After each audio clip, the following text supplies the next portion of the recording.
entrepreneur, decided to get the website lynda.com.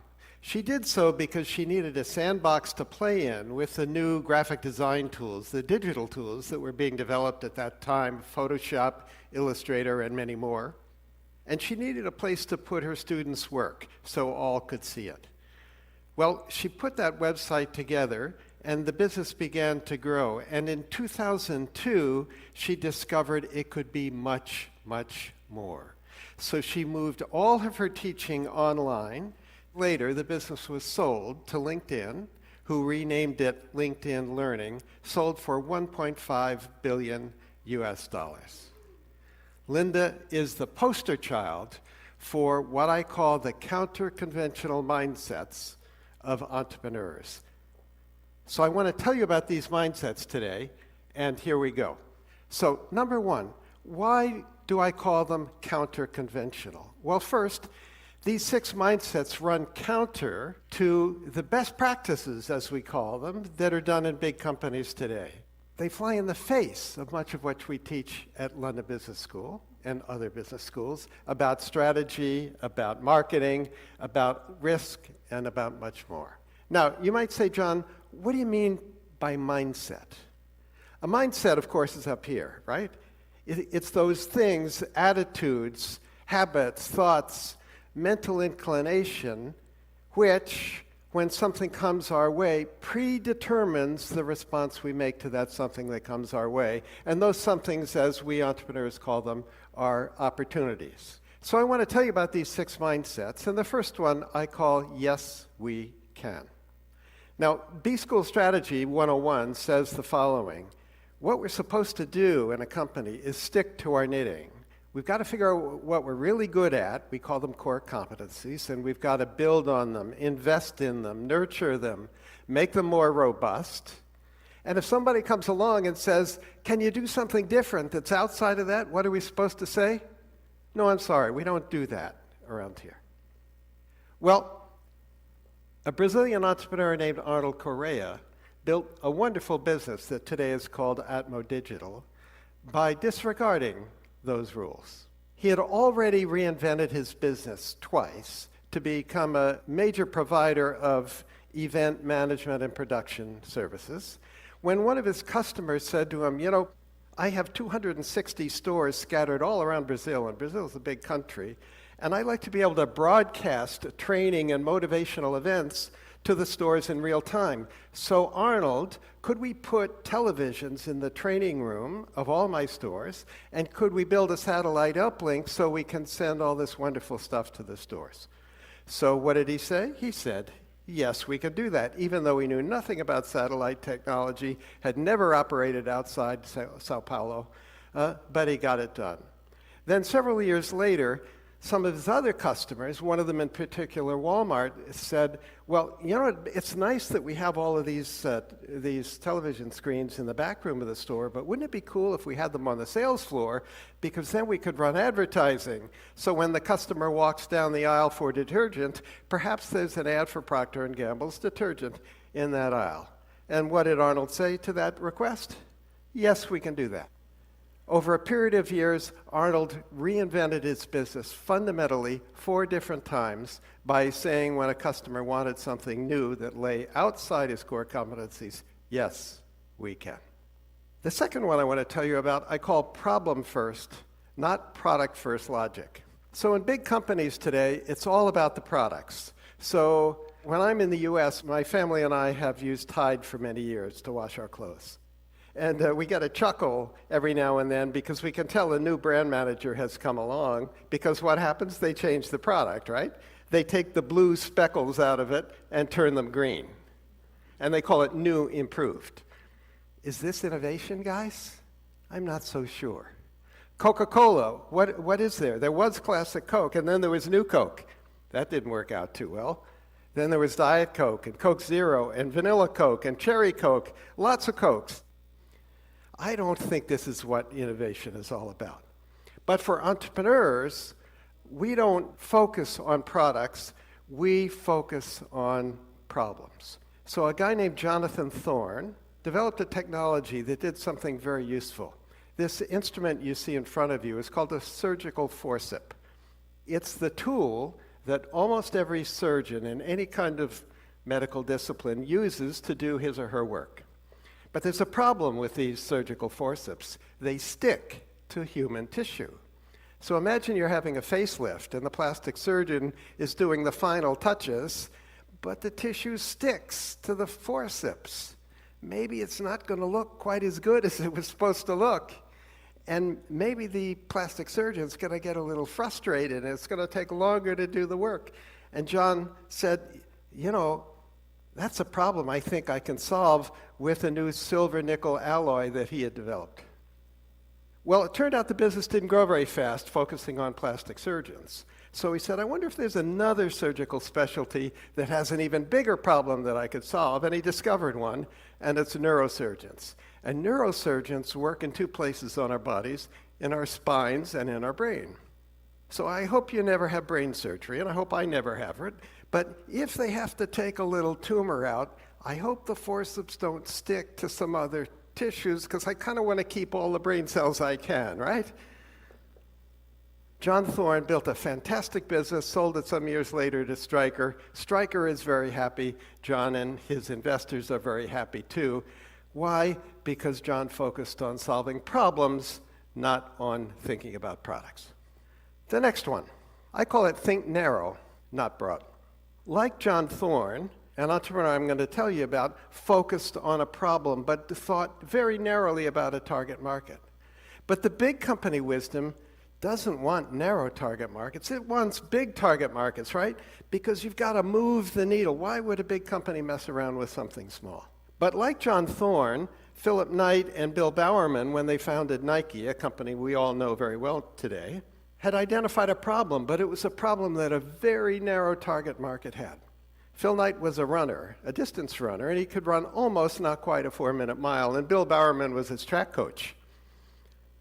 And there's a problem with their shoes, because running shoes in those days were really made for sprinters. And when sprinters train, they run around a track. It's a nice, smooth track. But distance runners don't run around tracks. Where do they run? They run on country paths and dirt roads, and they're always stepping on sticks and rocks.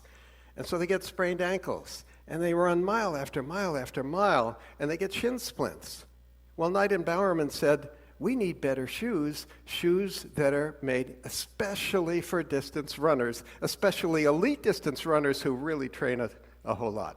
So we're going to build a better shoe that's going to have better lateral stability, a wider footbed. It's going to have a little more cushioning in it to protect against those shin splints. And by the way, if it's a little bit lighter weight, a few ounces lighter times all the steps in running a mile or a 2-mile or a marathon, it's going to make for faster race times too. So we know what happened with Nike, right? Once they developed the skills to design shoes explicitly made for a target market, a narrow one, and once they learned to import those shoes from Asia, and once they learned to get athletes to adopt those shoes, what did they do?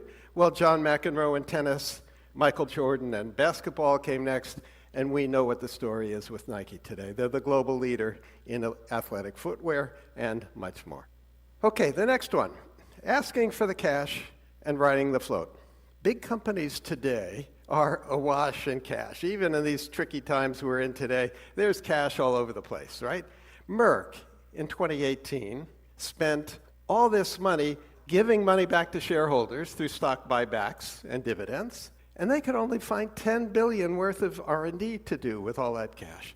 Is something wrong here? I think this just doesn't feel right. But for entrepreneurs like Elon Musk and the Tesla team, cash is the lifeblood of the entrepreneurial venture. So when Musk joined the Tesla team, he said, well, what's the plan here? And the team had a plan. It was to build a really fancy sports car, make a lot of money from that one, use that money to build a somewhat lower priced car, make some money from that one, and then we're going to build a mass market car that more people can afford. And in so doing, we're going to make a real dent in the emissions problem that the global automobile industry creates.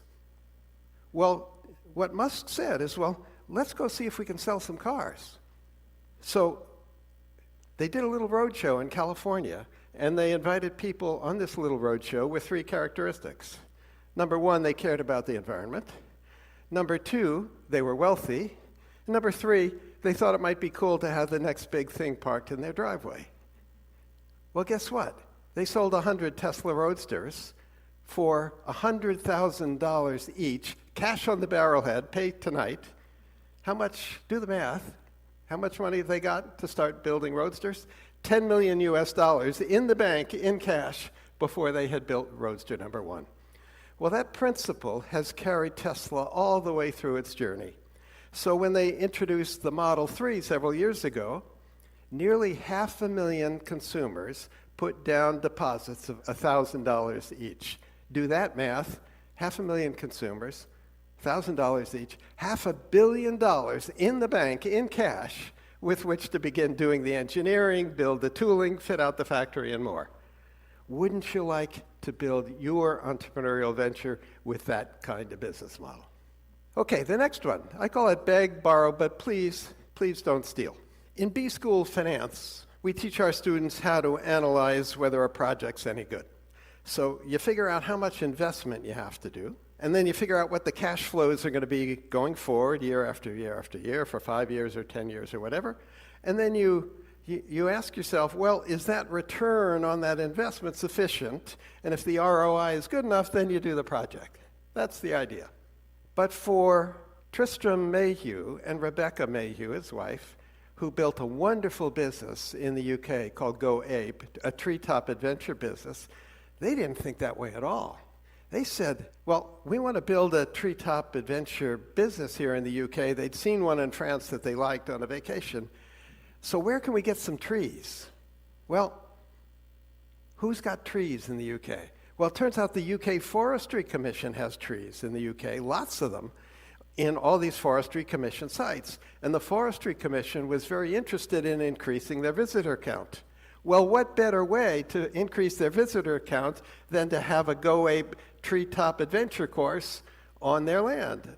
So what Tris and Bex essentially did was go to the Forest Service and say, look, or the Forestry Commission and say, look, if you'll give us a chance to build 5 of these and show you that it works, we'd like an exclusive for the rest of them for 25 years. The deal was done.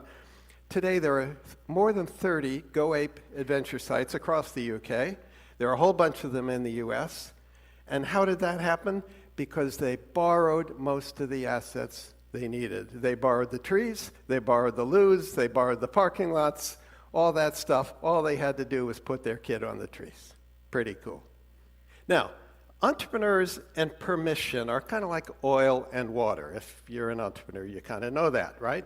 But in a big company today, if you want to get something new done, something entrepreneurial, something that's maybe a little different than the norm, you've got to pass it through the lawyers first, because there are a lot of regulations everywhere, and you don't want to do something that's going to land a top exec in jail. So it's really hard to get a yes answer to doing something that's new and innovative, and it takes a long time, but it's really easy to get a no. For entrepreneurs, however, like Travis Kalanick and Garrett Camp, who founded Uber, do you think they would have been wise to ask the permission of the San Francisco regulators, can we start a taxi company without any taxis? No, maybe not, right? Because had they asked, what do you think the regulators would have said? There's no way you're going to do that. That's going to threaten the current taxi industry, right? So entrepreneurs don't ask permission. They just get on with it. Now, I don't condone many of the things that Uber did along the journey, many of them unethical, some of them probably illegal. But the principle of entrepreneurs just getting on with it when the regulations are perhaps ambiguous or haven't sort of considered what could be done today digitally, that's when you get on with it. Okay, so I want to close with 4 questions for you. Question number 1. Which of these mindsets are embodied in you today? Maybe 1 or 2 of them already. Question number 2. Which of the others can you learn? Are these learnable? I think they are. Question number 3. Can you teach these to somebody you work with who has some challenges for which these mindsets might help?